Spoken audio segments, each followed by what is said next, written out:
साथियों,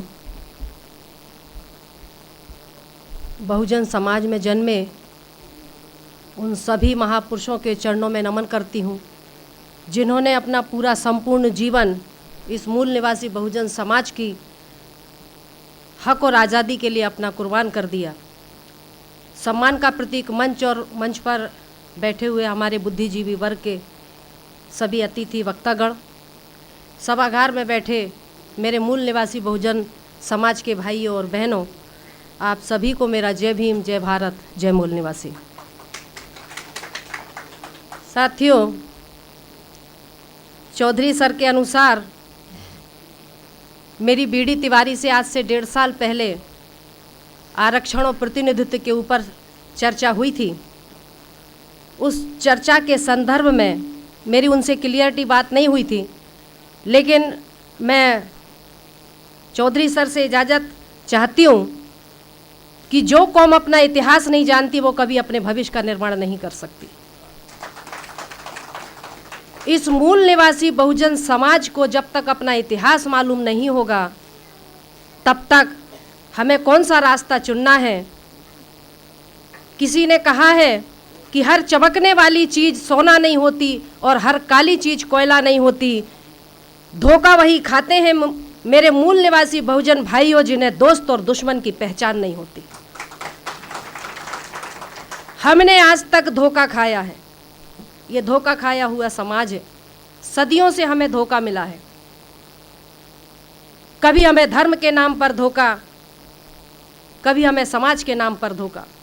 क्योंकि वर्तमान परिस्थितियां जो हैं वो स्पष्ट है कि आज की तारीख में अगर इस देश का कोई गुरु है, समाज का गुरु ब्राह्मण है, इतिहास लिखने वाला ब्राह्मण है, शिक्षा का गुरु ब्राह्मण है, धर्म का गुरु ब्राह्मण है और राजनीति का गुरु भी ब्राह्मण है। आज इन लोगों ने सामाजिक, आर्थिक, शैक्षणिक, राजनीतिक और धार्मिक क्षेत्रों में कब्जा करके इस मूल निवासी बहुजन समाज को अधिकार वंचित कर दिया। जो हमारे डॉक्टर बाबा साहब अम्बेडकर युग पुरुष ने 1916 से लेकर के 1956 तक 42 साल अकेले संघर्ष किए। उस वक्त बाबा साहब के पास कोई संविधान नहीं था। आज हमारे पास संविधान होने के बाद भी हमने 70 सालों में अपने जो मिले हुए हमें हक और अधिकार थे, हमने उसको गंवा दिया। ऐसा क्यों हुआ? ऐसा इसलिए हुआ कि बाबा साहब ने जो शोषित पीड़ित वर्ग को जो अधिकार दिलवाए थे, संवैधानिक अधिकार, मौलिक अधिकार, बाबा साहब ने 2 साल 11 महीने और 17 दिन में भारत का संविधान लिखा। 395 अनुच्छेद लिखे और 12 अनुसूचियां लिखी। 395 अनुच्छेद में 67 अनुच्छेद SC, ST, OBC and minority के समर्थन में है। जो अनुसूचियां 12 अनुसूचियों में अनुसूची 5 और 6 हमारे आदिवासी वर्ग के समर्थन में है। लेकिन इस जो अधिकार वंचित समाज को डॉक्टर बाबा साहब अम्बेडकर ने जो अधिकार दिलवाए थे, इन्होंने साम दाम दंड की भेद की नीति से खत्म करने का काम किया। इसलिए हमें इतिहास में जाना जरूरी है कि मेरे मूल निवासी भाइयों, मैं आप लोगों से कहना चाहती हूं कि आरक्षण का जो प्रश्न है, जो सवाल है, ये बहुत पुराना है, इतिहास है। ये 1956 की बात नहीं है। आरक्षण का जनक कौन है, इस चीज को हमें समझना होगा। 4000 साल पहले हमें आरक्षण देने वाले यही यूरेशियन ब्राह्मण थे, जिन्होंने 4000 साल पहले इस मूल निवासी बहुजन समाज को 6500 से भी अधिक कामों में बांट दिया। ये मूल निवासी बहुजन समाज के बीच में कोई भी जाति नहीं थी, कोई भी वर्ग नहीं था, कोई भी भेद नहीं था, कोई भी कामों का बंटवारा नहीं था। ये यूरेशिया से आए हुए विदेशियों ने इस भारत के मूल निवासियों को वर्ण व्यवस्था थोपी और वर्ण व्यवस्था के बाद कर्म व्यवस्था थोपी और कर्म व्यवस्था के बाद इन्होंने कर्म के आधार पर जातियां निर्माण कर दी। ब्राह्मण कहता है, मनुस्मृति के अनुसार जो 4000 साल पहले मनुस्मृति लिखी गई, मैं एविडेंस के साथ में कभी भी मंच पर जाती हूँ, इसमें 2669 यानी 2500 से ऊपर इसमें श्लोक है। इसमें वो लिखा हुआ है कि ब्राह्मण ब्रह्मा के मुख से पैदा हुआ, क्षत्रिय भुजाओं से पैदा हुआ, वैश्य नाभि से पैदा हुआ और शूद्र पैरों से पैदा हुआ। कभी मैं यहाँ बैठे हुए सभी मेरे साइंस के पढ़े लिखे बच्चे भी होंगे, कुछ युवा भी होंगे, यहाँ पर सभी लोग समझदार बुद्धिजीवी वर्ग हैं। कभी किसी पुरुष को आपने मुंह से बच्चा पैदा हुआ तो देखा? अगर कोई देखा हो तो बता दीजिए। वो भी ब्रह्मा के मुख से ब्राह्मण पैदा हुआ। मैंने तो अभी तक थूक और खकार के सिवा कुछ निकलते देखा ही नहीं। लेकिन वो कहता है ब्रह्मा के मुख से ब्राह्मण पैदा हुआ, भुजाओं से क्षत्रिय पैदा हुआ, नाभि से वैश्य पैदा हुआ और पैरों से शूद्र पैदा हुआ। यानी SC ST OBC जो संवैधानिक भाषा में कहा जाता है। इन्होंने क्या कर्म बांटा? ब्राह्मण शिक्षा देने का, पढ़ने का काम करेगा, पूजा पाठ करने का काम करेगा और दक्षिणा लेने का काम करेगा। 5वीं फैल हमारे भविष्य बताता है। ब्राह्मण पढ़ने पढ़ाने का काम करेगा, शिक्षा देने का काम करेगा, धर्म के नाम पर दान लेने का काम करेगा। क्षत्रिय जो इन्हीं में से बनाए इन्होंने, क्षत्रिय सिर्फ राज करने का काम करेगा और ब्राह्मण की रक्षा करने का काम करेगा। वैश्य क्या करेगा? व्यापार करके इनको कर चुकाने का काम करेगा। और जो शूद्र है, जो SC ST जो अधिकार वंचित समाज है, इन तीनों वर्णों की सेवा करने का काम करेगा। ये ब्राह्मण ने आरक्षण नहीं दिया हमें। आरक्षण खत्म करने की बात कहते हो। 4000 साल पहले जो आपने मनुस्मृति के माध्यम से हमारे मूल निवासी बहुजनों को जो आरक्षण दिया, उसको तो खत्म कर दो। उसको खत्म करने की बात नहीं करेंगे। 1956 में जो बाबा साहब ने अनुसूची 15(4), 16(4) में जो शिक्षा का, समानता का जो हमें अधिकार दिया, उसको छीनने की बात करते हैं। मनुस्मृति में लिखा है शूद्र जाति के लोग ताजा भोजन नहीं कर सकते, मरघट के उतरंग कपड़े पहनेंगे, मरघट के जो मुर्दे के हैं वो कपड़े पहनेंगे, ताजा भोजन नहीं करेंगे, सोने चांदी के जेवर नहीं पहनेंगे, मतलब किसी धातु के बर्तन में खाना नहीं खाएंगे, मिट्टी के बर्तन में खाना खाएंगे। गांव से अलग उनकी बस्तियां होंगी, जहां पर सवर्णों की गंदगी बहती है, बाथरूम लेटरिन बहती है, वहां पे हमारे घर होंगे, मरघटों के किनारे हमारे घर होंगे। हम लोग बोल नहीं सकते थे। क्या लिखा मनुस्मृति में? कि यदि शूद्र जाति के लोग कहीं अगर किसी धर्म ग्रंथों को अगर पढ़ते हुए मिल जाए तो उनकी जीवा काट लो। मैं नहीं बोल रही हूँ, मेरे बाप ने नहीं लिखी है ये, मेरे बाप ने नहीं लिखी। शूद्र जाति के लोग अगर कहीं धर्म शास्त्रों को पढ़ते हुए मिल जाए तो उनकी जीवा काट लो। अगर सुनते हुए मिल जाए तो कान में गरम शीशा करके डाल दो। अगर ब्राह्मण को निगाह भर करके देख लें, ठाकुरों को देख लें, तो उनकी आंखों में सरिये डाल दो। और अगर ठाकुर पंडित बनिया के बगल से बैठे हुए मिल जाए तो उनके पीछे का हिस्सा काट लो। ये किसने दिया आरक्षण? उन्होंने अपने इस धर्मशास्त्र में लिखा कि अगर किसी समाज को गुलाम बनाना है तो शूद्र जाति के घरों में रहने वाली महिलाओं को धार्मिक गुलामी में थोप दो। 7 पीढ़ियां हमारी गुलामी करेंगी। आज हमारी महिलाएं करवा चौथ और हरतालिका और ना जाने कौन कौन से व्रत रहती हैं। हमारे कॉलोनी में भी रहती हैं, भोपाल में कहते हैं हरतालिका हम रहते हैं, 3 दिन व्रत रहती हैं, मनपसंद पति मिलता है। कुंवारी लड़की रहती है तो मानती हूँ कि हाँ भैया ठीक है, लेकिन शादीशुदा भी रहती हैं तो मैं कहती हूँ क्या जो घर में है वो पसंद नहीं है, अभी जो दूसरा चाहिए वो भी रहती हैं। शिव जी को जल चढ़ाती हैं। मतलब ब्राह्मण की जो सामाजिक जो धार्मिक व्यवस्था है, समाज का गुरु ब्राह्मण, SC ST OBC, चमार भंगी बसोड़ धोबी तेली नाई काछी कुमार डोम डमार मांग महार मंगी, दुनिया भर की 6500 से अधिक जातियों का निर्माण कर दिया। समाज को बंटवारा करने वाला ब्राह्मण, बंटने वालों का कोई उद्देश्य नहीं था, बंटने वालों का कोई उद्देश्य नहीं था, हम लोगों का कोई उद्देश्य नहीं था, लेकिन बांटने वालों का उद्देश्य था। उनने हमें 6500 से अधिक जातियों में बांटा, कर्म निर्धारित कर दिए। तू भंगी, तू सफाई का काम करेगा, तू चमड़े का काम करेगा, तू तेल निकालेगा, तू कपड़े धोएगा, तू खाना बनाएगा, तू मकान बनाएगा, तू बर्तन बनाएगा, तू बैल ढोर चलाएगा। जो चमड़े का काम करता था वो चमार, जो तेल निकालता था वो तेली, जो गंदगी साफ करता था वो भंगी। भंगी कौन है? वो हमारा समाज है, वो कोई दूसरे कहीं से आए हुए नहीं है। वाल्मीकि समाज हमारा समाज है, क्योंकि ब्राह्मणों के नियमों के अनुसार ये था कि यदि कोई ब्राह्मणों की आज्ञा का अवहेलना करता है तो उसको जाति से वंचित कर दो, उसको मृत्यु दंड तय है। हमारे लोगों ने यदि उनके लिए संघर्ष किया तो उनको उतने ही गंदे काम सौंपे गए और आज उनको समाज से भंग कर दिया। बहुवचन में समाज से भंग, समाज को भंगी कहा गया। ये हमारे अपने लोग हैं, हमारा ब्लड रिलेशन है। लेकिन आज हमारे SC ST के जो लोग हैं, SC में 1075 जातियां हैं, ST में 750 जातियां हैं, पिछड़े वर्ग में 350 से अधिक जातियां हैं। जिन्होंने ज़्यादा संघर्ष करा, इनका मुकाबला किया, इनसे डरे नहीं, उनको उतने ही गंदे पैसे सौंपे गए जो अनुसूचित जाति, संवैधानिक भाषा अनुसूचित जाति के नाम से जाने गए। जिन्होंने ब्राह्मणों की गुलामी स्वीकार नहीं करी हमारे ही लोग, और जो जंगलों की तरफ भाग गए वो आदिवासी कहलाए। और जिन्होंने ब्राह्मणों की जी हजूरी करी, गुलामी स्वीकार करी और उन्होंने कहा तुम जो करोगे हम करेंगे, वो पिछड़े वर्ग के लोग कहलाए। आज सबसे ज्यादा अगर देश में गुलाम है और अगर शूद्र जिसको नाम दिया है तो कौन है? वो पिछड़ा वर्ग का लोग है। आज पिछड़े वर्ग के पीछे दुश्मन छिपा हुआ है। आज पिछड़े वर्ग के माध्यम से हमारे ऊपर अन्याय अत्याचार होता है, जबकि वो हमारा बड़ा भाई है। वो नहीं जानता कि ये SC और ST के लोग मेरे छोटे भाई हैं और मैं किन के कहने में ये अन्याय अत्याचार कर रहा हूँ।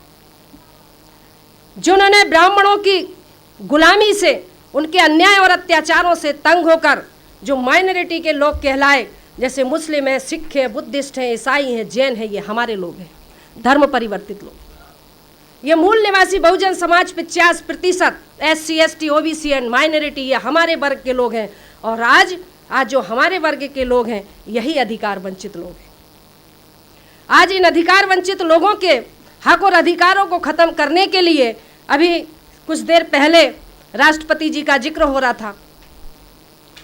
रामनाथ कोविंद जी, बहुत सारे लोग मैंने पेपर में देखा रामनाथ कोविंद जी का स्वागत करने के लिए दिल्ली तक पहुंचे। साथियों, मैंने पहले कहा कि जो कौम अपना इतिहास नहीं जानती वो अपने भविष्य का निर्माण नहीं करती। रामनाथ कोविंद है कौन, ये हमें समझना होगा। रामनाथ कोविंद वही है जब डॉक्टर बाबा साहब अम्बेडकर भंडारा से चुनाव लड़ने के लिए खड़े हो गए थे और चुनाव हार गए थे। तब जगजीवन राम की बेटी जो मीरा कुमार है उसको भी राष्ट्रपति पद के लिए खड़ा किया गया था। जगजीवन राम जी ने डॉक्टर बाबा साहब अम्बेडकर के पंडाल पर पत्थर फेंकने का काम करा था। दूसरा, रामनाथ कोविंद, मैं राजनीति नहीं हूं, मैं राजनीतिक महिला नहीं हूं, ना मैं राजनीति समझती हूं, लेकिन जितना मेरा अध्ययन है और जितना मैं वाच करती हूं कि रामनाथ कोविंद वही है जिन्होंने संविधान की समीक्षा के लिए, जब उस वक्त अटल बिहारी वाजपेयी प्रधानमंत्री बना था, तो अटल बिहारी वाजपेयी ने कहा था कि रामनाथ कोविंद जी मुझे SC ST OBC के सिग्नेचर चाहिए ताकि मैं संविधान की समीक्षा कर सकूं। रामनाथ कोविंद गुलाम जो राष्ट्रपति हैं, उन्होंने क्या किया? 60 राज्यसभा सदस्यों के सिग्नेचर करके, सहमति करके अटल बिहारी वाजपेयी को दे दिए कि हाँ आप संविधान की समीक्षा कीजिए। रामनाथ कोविंद ने जब ये सौंपा, उसी दिन से भारत के संविधान की समीक्षा होनी चाहिए, होनी चाहिए, होनी चाहिए, ये मुद्दा उठा।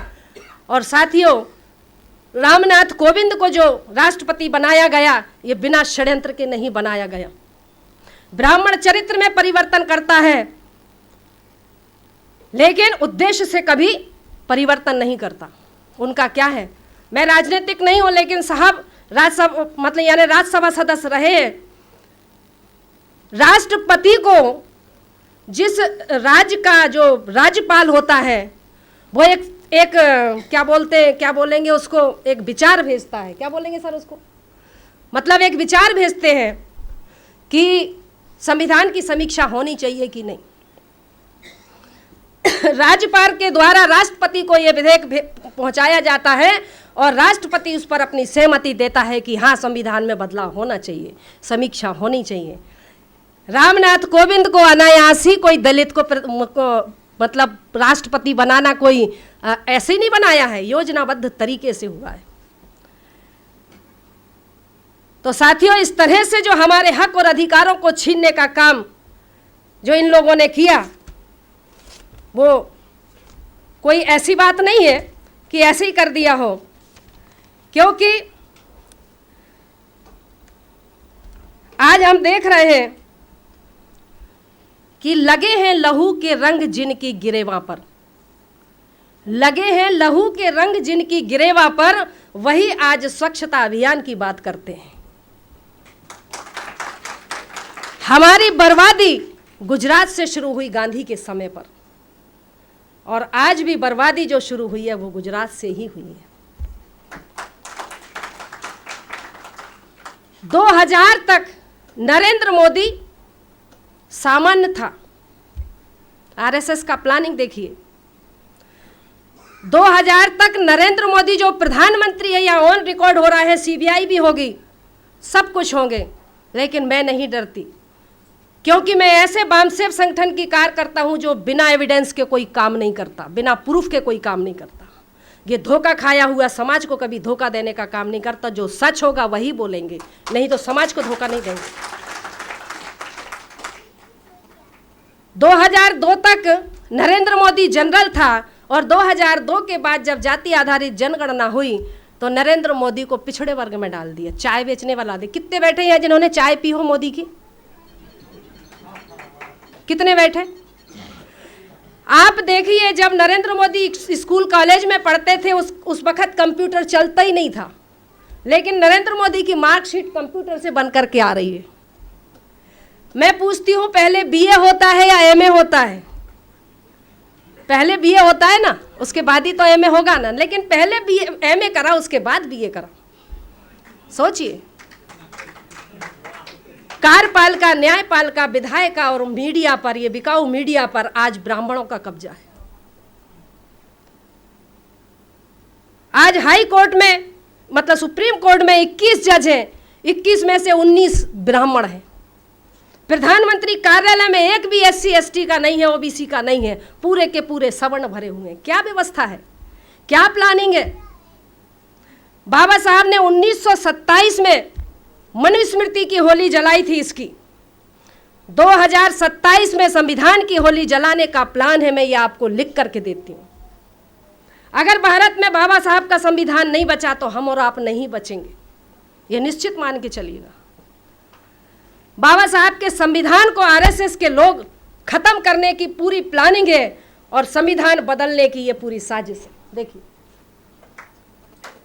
ये मैं बता रही, भारत का संविधान बदलने की पूरी साजिश है। मालेगांव बम ब्लास्ट में जब पंडित प्रज्ञा ठाकुर ने मालेगांव बम ब्लास्ट किया तो उस वक्त उसका नार्को टेस्ट हुआ। एटीएस ने उसका नार्को टेस्ट किया। नार्को टेस्ट करने के बाद जब उससे एटीएस ने पूछा कि मालेगांव में तुमने जो 11 बम ब्लास्ट किए उसके पीछे तुम्हारा उद्देश्य क्या था, तो नार्को टेस्ट में वो क्या बोलती है, इस पत्रिका पेपर 22 जनवरी 2009 का ये पेपर है। 22 जनवरी 2009 का पेपर पत्रिका, ये भोपाल से निकलता है, और भोपाल के पत्रिका पेपर में क्या दिया कि मालेगांव, मतलब मालेगांव बम ब्लास्ट के संदर्भ में उसका बयान है कि अभिनव भारत की आड़ में हम भारत का नाम परिवर्तन करना चाहते थे। क्या नाम रखना चाहते थे? पूछा गया, आर्यव्रत। आर्य यानी ब्राह्मण, क्योंकि हमारे देश में जब आर्य आए, हमारे देश में आर्य आए, हूण आए, शक आए, फ्रांसीसी आए, मुगल आए, अंग्रेज आए, ये सब चले गए, लेकिन आर्य आज तक नहीं गया। आज आर्य जो यानी वर्तमान का जो ब्राह्मण है वही आर्य का वंशज है।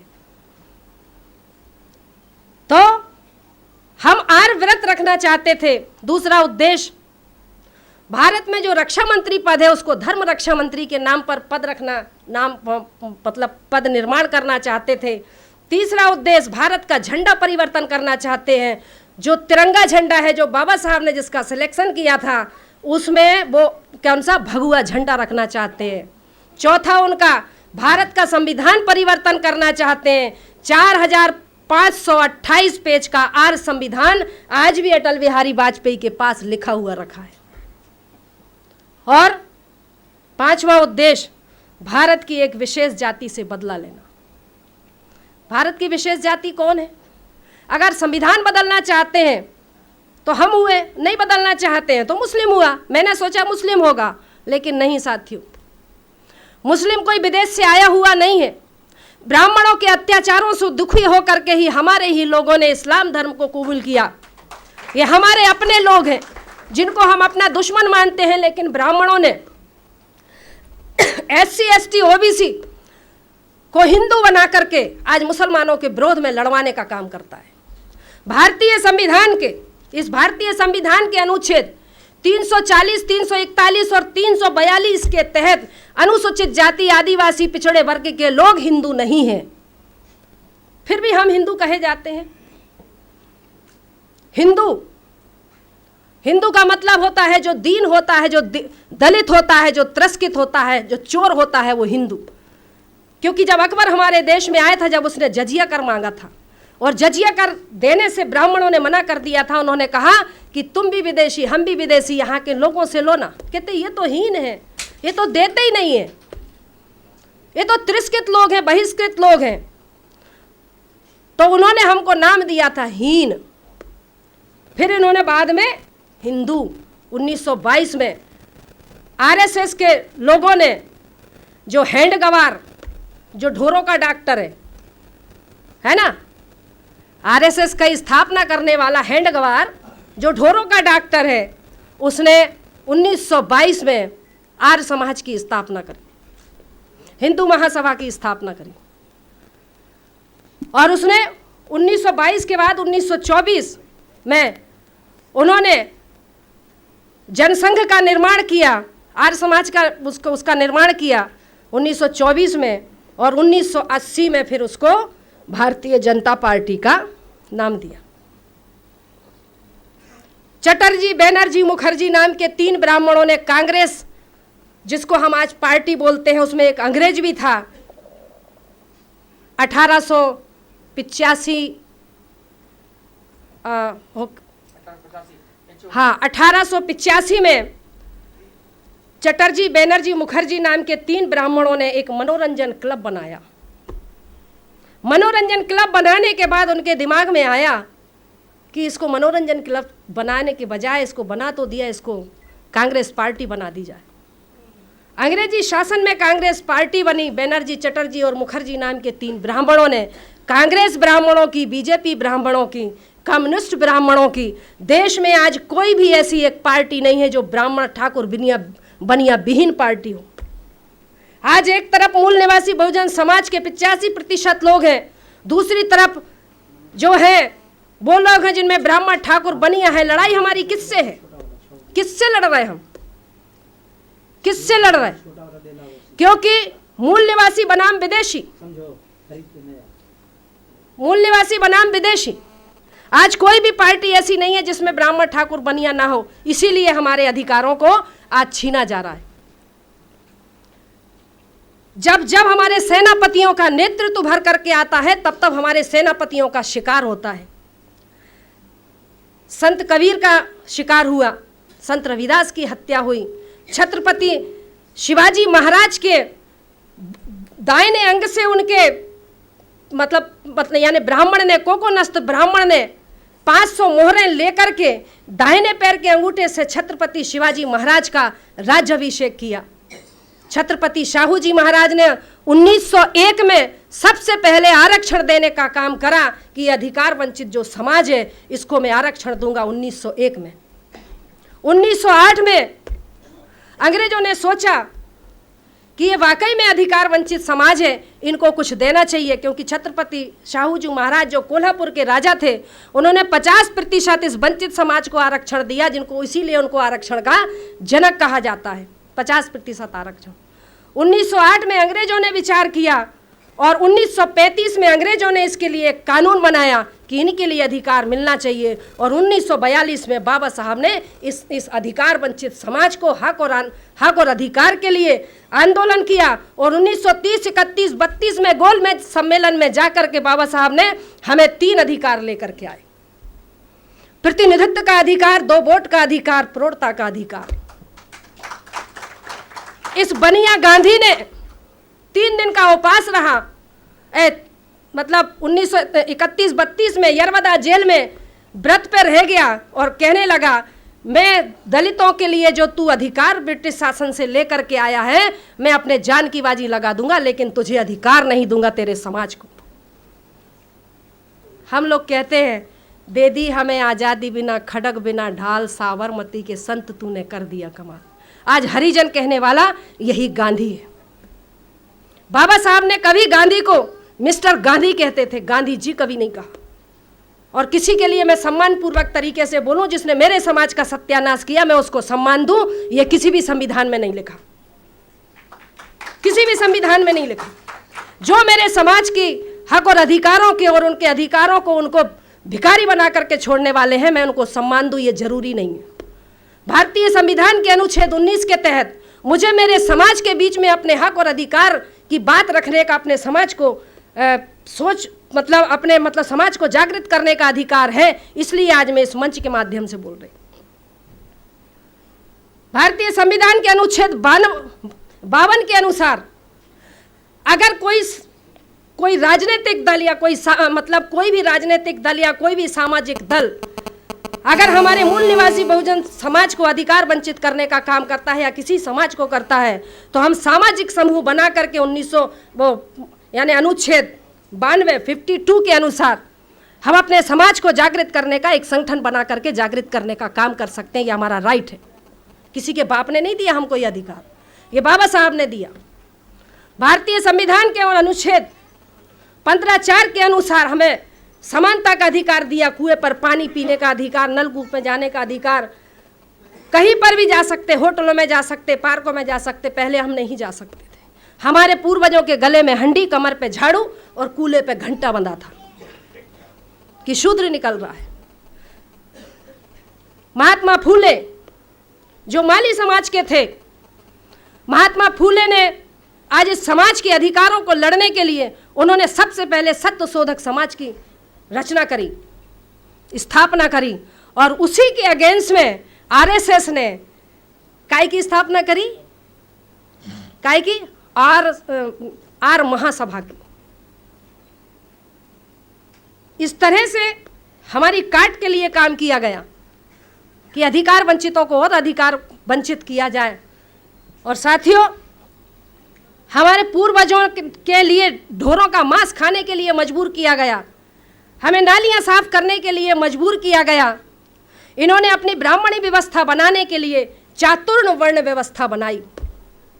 ब्राह्मण, क्षत्रिय, वैश्य और शूद्र, 4 हो गए। 4 धाम, जगन्नाथ, अमरनाथ, सोमनाथ और कौन कौन सा नाथ, एक और है बद्रीनाथ, ठीक है ना। 4 वर्ण, 4 धाम, 4 आश्रम, 4 युग, सतयुग, द्वापर युग, त्रेता युग, कलयुग। ये जो युग है इसको कलयुग कहा क्योंकि सतयुग में ब्राह्मण को पढ़ने का अधिकार था और द्वापर युग में ठाकरों को पढ़ने का अधिकार था, त्रेता युग में बनियों को अधिकार था पढ़ने का, और 1956 के बाद यानी कलयुग में शूद्रों को पढ़ने का अधिकार मिला। तो ये कलयुग नहीं है, ये कलम युग है, कलम युग। समझ गए?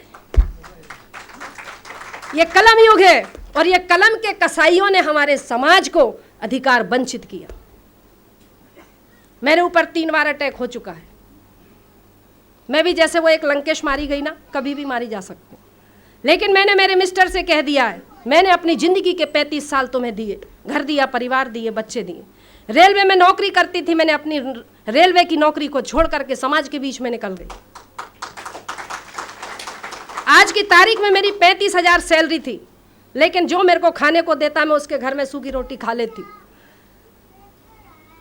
लेकिन इस समाज का मैं अंग हूं। मैंने मेरे मिस्टर से कहा कि अगर घर में रहूंगी और मरूंगी तो मरीज कहलाऊंगी, लेकिन समाज के लिए काम करते हुए मरूंगी तो शहीद कहलाऊंगी। आज समाज के लिए काम करने का, समाज को, ये अधिकार वंचित समाज को जागरूक करने का मैं काम करती हूं। अभी आपने देखा होगा आदिवासियों ने, हमारा आदिवासी समाज ने रावण दहन के पुतले का विरोध किया। एक भी सपोला बाहर निकला, देखा आपने? चुटैया वाला निकला बाहर? नहीं निकला। रावण का दहन क्यों? जब रावण के दहन के लिए जब पूरे भारत में आवेदन लग गए तो एक भी सांप बाहर नहीं निकला कि नहीं रावण का दहन क्यों नहीं करने दोगे। क्योंकि वो जानते हैं कि अगर रावण के दहन पर अगर हमने प्रतिबंध लगा, उसको खोलने की बात करी, तो मैं भी कमज़ोर नहीं हूँ, मेरा सवाल पहले से ही मैंने तैयार करके रखे। मैंने सभी संगठनों को लिख करके दे दिया कि अगर आपके ऊपर कोई डबल FIR करता है कि रावण के दहन होना चाहिए, तो मैंने कहा सबसे पहले उससे पूछना कि अगर रावण का दहन एक स्त्री के हरण के लिए किया जाता है तो सबसे पहला अदालत में जजों के सामने, हाई कोर्ट का जज हो या सुप्रीम कोर्ट का जज हो, कहना कि इंद्रदेव ने ऋषि गौतम की पत्नी अहिल्या के साथ बलात्कार किया, उसका अपहरण किया, उसका दहन क्यों नहीं? राजा पांडु ने माद्री के साथ बलात्कार किया, उसका दहन क्यों नहीं? ऋषि पाराशर ने केवट की बेटी सत्यवती को भगा करके ले गया और उसका बलात्कार किया, उसका दहन क्यों नहीं? बृहस्पति की पत्नी तारा का हरण वन मंत्री चंद्र ने किया। ये मैं नहीं कह रही हूं, उनके धर्मशास्त्र कह रहे जो उनके बाप दादों ने लिखे। तो वन मंत्री चंद्र ने अपहरण कर बलात्कार किया, उसका दहन क्यों नहीं? ब्रह्मा ने अपनी पुत्री सरस्वती का अपहरण किया, बलात्कार किया, उससे बेटी पैदा करी, उसका दहन क्यों नहीं? राजा नरक की रानियों के साथ कृष्ण ने जबरदस्ती विवाह किया, उसका भी तो दहन होना चाहिए ना। कृष्ण ने स्वयं की बहन सुभद्रा का अपहरण किया, उसका भी दहन होना चाहिए। कृष्ण, अब आप सोचते होंगे कृष्ण और राधा का संबंध क्या है? राधा कृष्ण की मामी है, उनके धर्म के अनुसार अगर कोई भांजा मामी के साथ रंग रलियां मनाएगा तो क्या कोई छोड़ेगा? उसका भी दहन होना चाहिए। इसी तरह भीष्म पितामह, महाभारत में भीष्म पिता ने अंबे अंबालिका का अपहरण किया, तीन लड़कियों का अपहरण किया, अंबे, अंबा, अंबालिका, उसका भी दहन करो। रावण का दहन करेंगे क्योंकि वो अनार था, वो हमारा मूल निवासी राजा था, उसको कहते हैं ब्राह्मण है। वाल्मीकि जी को कहते हैं ब्राह्मण है। आज हमारा जो भंगी समाज है, वाल्मीकि समाज है, वो सोचता है कि वाल्मीकि जी ने रामायण लिखी। अगर रामायण लिखी तो सुंदरकांड के दोहा क्रमांक 58 में यह क्यों लिखा कि ढोल गवार शूद्र पशु नारी सकल तारणा के अधिकारी? क्यों लिखा? ये लिखा है। ब्राह्मण जितने भी हमारे देश में आक्रांता आए, सबने भाषा के नाम पर बेवकूफ बनाया। आर्यों ने संस्कृत के नाम पर, आर आए, हुण आए, शक आए, फ्रांसीसी आए, मुगल आए, अंग्रेज आए, सब तो हमें बेवकूफ बनाएगा, क्योंकि ये देश सोने की चिड़िया था, इसमें दूध की नदियां बहती थीं। इस देश को लूटने वाले यही है, 4 वर्ण बनाए, 4 धाम बनाए, 4 यज्ञ बनाए। यज्ञ कौन से थे मालूम है आपको? यज्ञों के नाम पर नर बलि दी जाती थी, यज्ञों के नाम पर पशु बलि दी जाती थी, यज्ञों के नाम पर गौ की बलि दी जाती थी।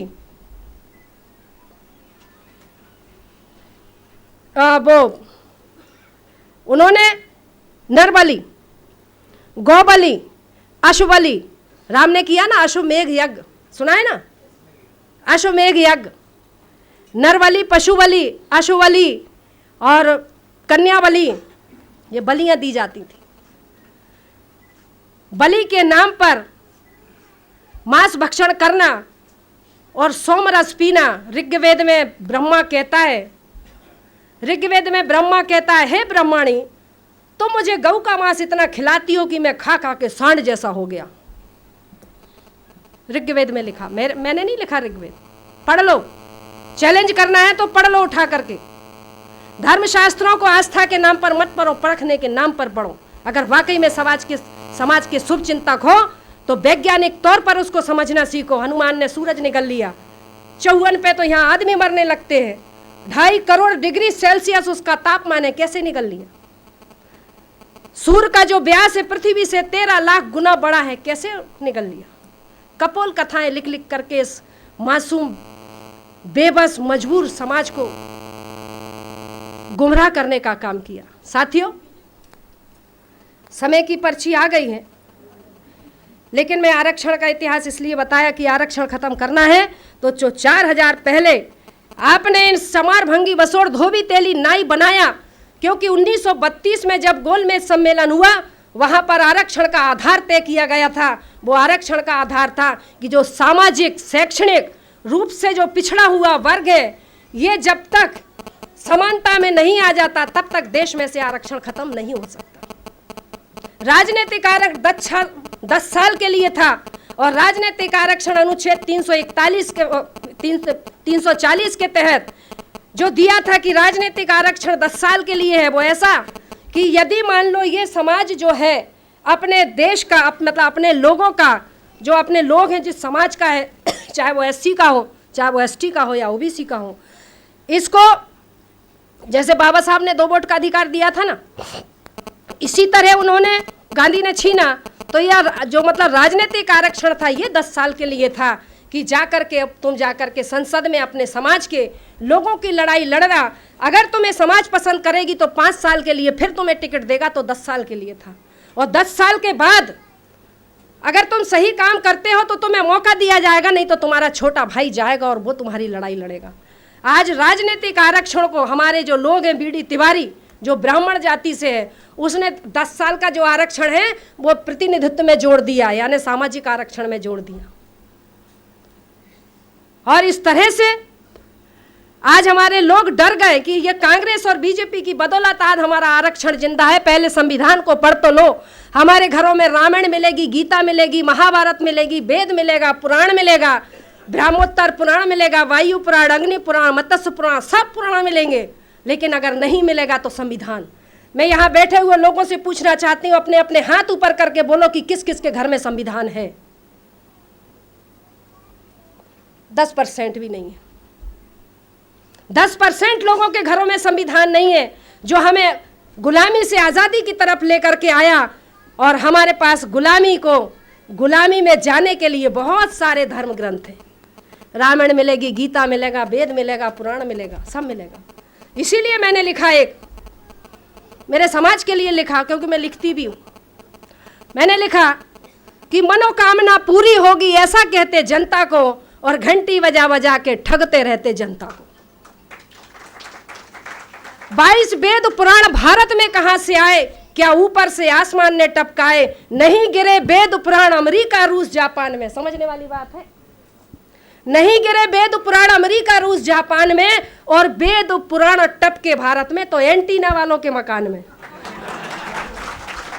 उसका ऊपर से कांटेक्ट है कि वेद पुराण टपके भारत में, तो एंटीना वालों के मकान में, कि वीरों के वीर हनुमान यहाँ, फिर स्वर्ण पदक के लाले क्यों। और धन की देवी लक्ष्मी यहाँ, फिर भूखी नंगी जनता क्यों। और ज्ञान की देवी सरस्वती यहाँ, फिर अनपढ़ जाहिल जनता क्यों। इन मनुवादियों ने देश के मूल निवासियों को भरमाया है। अब तो समझ जाओ कि हमारी अक्ल पर पड़ गया ताला है। इन पत्थरों की मूरतों से सर टकराते टकराते मर जाओगे, पर है मेरे मूल निवासी भाइयों, कभी समस्याओं से निजात नहीं पाओगे। इसलिए बुद्धि की शरण में आओ, देखो समाज को पढ़ो, नजदीक जाओ, दूर से मत पढ़ो कि हम टीवी पे देख रहे हैं। हाँ, जाओ ग्रामीण क्षेत्रों में जाओ। इसी समाज की बदौलत हमें प्रतिनिधित्व का अधिकार मिला। तुम्हारी योग्यता की वजह से नहीं मिला कि तुमने एमएससी कर लिया, बीएससी कर लिया, एमए कर लिया, बीए कर लिया। जब जाति आधारित की सूची बनी, अनुसूचित जाति कोई जाति नहीं है, एक अनुक्रमांकिका है। सूचीबद्ध किया गया था 1 नंबर, 2 नंबर, 3 नंबर, 4 नंबर। इन मनुवादियों ने अनुसूचीबद्ध लोगों को अनुसूचित जाति का कह दिया, और आज हमारे पढ़े लिखे बच्चों को जाति प्रमाण पत्र देने का काम करते हैं। क्या लिखा है? जाति प्रमाण पत्र। यहाँ पर हाई कोर्ट के जज साहब बैठे, क्या वो भारत में जो जाति प्रमाण पत्र बन रहे हैं, क्या वो संवैधानिक है? नहीं है। बाबा साहब ने जाति का उल्लेख संविधान में नहीं है, धर्म का उल्लेख नहीं है। बाबा साहब ने सिर्फ वर्ग का उल्लेख किया। इन ब्राह्मणवादी व्यवस्था के लोगों ने हमारे लोगों को जाति प्रमाण पत्र देने का काम किया। प्रमाणित किया जाता है कि फला फला बल्द फलाना ये इस जाति से है और इसका धर्म हिंदू है, जबकि जाति का उल्लेख नहीं है। अगर लिखना है तो वर्ग लिखना चाहिए, क्योंकि जातियां 1075 को चिन्हित सूचीबद्ध किया गया था। एससी वर्ग का चमार, भंगी, बसोर, धोबी, तेली, मतलब धोबी, बसोर, हम सब एक ही तो हैं। लेकिन जाति का उल्लेख कर करके आज हम 6500 जो जातियों के लोग हैं, आज एक एक जाति के 4-4 हजार संगठन बने। 70,000 संगठन देश में बने हैं, लेकिन 70,000 संगठन देश को जागृत करने का काम नहीं करते, बल्कि बाबा साहब और महात्मा फूले की फोटो लगा करके पंडित जवाहरलाल रोजगार योजनाएं चलाने का काम कर रहे हैं। समाज को जागृत करने का काम, बेसिक जानकारी नहीं है, इतिहास की जानकारी नहीं है, लेकिन बेस है, कैडर नहीं है। कैडर विहीन समाज कभी आंदोलन नहीं करता। कैडर विहीन समाज कभी आंदोलन नहीं करता। जब उसको अपने दुश्मन की पहचान नहीं है तो मारे किसको? हाथ पे पट्टी बांध के बंदूक चला रहा है, पता चला हमारी भाई मारा जा रहा है। तो साथियों, समय मैंने बहुत सारा लिया है, बहुत बोलना मेरे को बहुत कुछ है। आखिरी में एक ही बात कहूँगी कि मेरी ज़िंदगी का जो मकसद है, एक जंगल में आग लगी थी, एक जंगल में आग लगी थी। हाथी बहुत से खड़े खड़े देख रहे थे कि इस जंगल की आग में बहुत सारे पशु पक्षी जीव जंतु जल जल के मर रहे हैं। हाथी खड़े देख रहे थे। एक चिड़िया थी, वो बेचैन होकर के इधर उधर घूम रही थी और अपनी छोटी सी चोंच में से पानी ला करके उस जंगल की आग पर डालने का काम कर रही थी। जब जंगल की आग पर डालने का काम कर रही थी तो जो उसके बड़े भाई हाथी लोग थे वो बड़े हंस रहे थे, कह रहे थे क्यों रे, तेरी इस छोटी सी चोंच की आग से इस जंगल की आग बुझ जाएगी क्या? तो चिड़िया बोलती है, मेरे भैया, जंगल की आग बुझेगी या नहीं बुझेगी मैं नहीं जानती, पर मेरा नाम आग लगाने वालों में नहीं, आग बुझाने वालों में जरूर शामिल किया जाएगा। साथियों, मेरा जीवन का उद्देश्य ये है और आपके लिए मैं आखिरी संदेश देती हूँ कि एक जगह बंदरों का सम्मेलन हुआ। एक जगह बंदरों का सम्मेलन हुआ। बंदरों ने सोचा हमें भी इंसान बनने का अधिकार है, हम क्यों इनकी इतनी अत्याचार, ये मदारी हमें जब देखो हमारे पिछवाड़े पर डंडा मारता रहता, हमें बीच रोड पे नचाता रहता। हम भी लोगों को इकट्ठा करके समाज को जागृत करने का, अपने जो हमारे लोग हैं उनको जागृत करने का, बंदरों को जागृत करने का काम करते हैं। और जागृत करते करते उन्होंने एक सम्मेलन आयोजित किया, बहुत सारे बंदरों को बुलाया, बहुत सारे बंदर आए। कुछ लोग कहते फालतू का काम है, ये सम्मेलन करने से क्या होगा, क्या हमारा भला हो जाएगा? कुछ लोग बैठे रहे, कुछ लोग सुन करके चले गए, कुछ उसका बहिष्कार करके चले गए, कुछ आए कुछ नहीं आए। कुछ समय बाद जो सम्मेलन में शामिल थे उन लोगों को उन्होंने, उस बंदरों ने देखा जो उठकर चले गए थे, उनकी पीढ़ियां थीं, वो देख रहे हैं कि वो उनकी पीढ़ी के जो उठ के चले गए थे उसके जो परिवार के बंदर बंदरियाँ थे उसको एक मदारी फिर से डमरू ले करके लकड़ी गले में बांध करके और उस बंदर बंदरिया के पिछवाड़े पर लात पीछे से मारने का काम कर रहा था। वो बंदरिया नाचती थी, वो बंदर नाचता था और आंसू बहाने का काम करता था। मैं आप लोगों से पूछना चाहती हूँ, वो रो रही थी और वो बुदबुदा भी रहे थे, वो और रो के बुदबुदा रहे थे और कुछ कुछ बोल रहे थे। मैं आप लोगों से पूछना चाहती हूँ, वो बंदर बंदरिया ऐसा लग रहा था कि वो किसी को गाली दे रहे थे। वो किसको गाली दे रहे थे? मेरा सवाल है आप लोगों के बीच में, किसको गाली दे रहे थे? हाँ, अपने पूर्वजों को। कि उस दिन जो सम्मेलन हो रहा था, अगर उस सम्मेलन में हम सहभागी हो जाते तो आज हम बंदर बंदरिया बन के नाचते नहीं, बल्कि हम भी इंसानों की श्रेणी में होते। मेरे साथियों, ये आंदोलन है, ये समाज को जागृत करने का आंदोलन है। इस आंदोलन से जुड़े और अपने समाज को, जो सामाजिक आंदोलन, जो समाज की लड़ाई लड़ रहे हैं, उनके साथ में उठ करके खड़े हो जाइए। ऐसी में आपसे मेरी गुजारिश है। मैंने अनुशासनहीनता भंग करी है, उसके लिए मैं आप सभी से क्षमा चाहती हूँ, आयोजकों से भी क्षमा चाहती हूँ कि मैं जब तक मेरी बात पूरी नहीं होती, मैंने साहब से 3 घंटा मांगा था, सर ने मुझे आधा घंटा दिया, पर मैं आगे से जब भी मुझे बुलाया जाए तो कम से कम मुझे 3 घंटे बोलने के लिए, मेरे समाज को जागृत करने के लिए दी जाए। ऐसी मैं यहाँ से विनती करती हूँ। आप सभी ने मेरी बात को ध्यान से सुना, समझा। और हाई कोर्ट के जज साहब को ईवीएम के विषय में मैं बताना चाहती हूँ। सुप्रीम कोर्ट, ये हाई कोर्ट का डिसीजन 8 अक्टूबर 2013 को यानी सुप्रीम कोर्ट का जो डिसीजन है, वो आदेश होता है कि ईवीएम विदाउट पेपर ट्रेल चुनाव ना करवाए जाएं। 2014 में जो भारत निर्वाचन आयोग है उसने नाजायज़ तरीके से चुनाव करके नाजायज़ सरकार केंद्र में बिठाई। अगर चुनाव नाजायज़ है तो प्रधानमंत्री जायज़ कैसे हो सकता है? वो भी नाजायज़ है। अगर वो नाजायज़ है तो ये सरकार नाजायज़ है। और ये नाजायज़ लोग आज हमारे समाज को अधिकार वंचित करने का काम कर रहे हैं। मैं इसकी फ़ोटो कापी करा के अपने जज साहब को दूंगी ताकि इसके ऊपर कार्रवाई करे। बाल सुब्रमण्यम स्वामी, प्रकाश करात, अटल बिहारी वाजपेयी और बहुत सारे 10-12 नेताओं ने मतलब हाई कोर्ट में यानी अपील करी थी 2009 में, 2011 में, 2013 को डिसीजन आया, फिर भी इन्होंने नाजायज़ तरीके से 2014 को चुनाव लड़वाया और नाजायज़ सरकार पूरे देश में बनाई। ऐसी नाजायज़ सरकार को उखाड़ के फेंकने का काम हमारा और आपका है। धन्यवाद। बहुत बहुत धन्यवाद।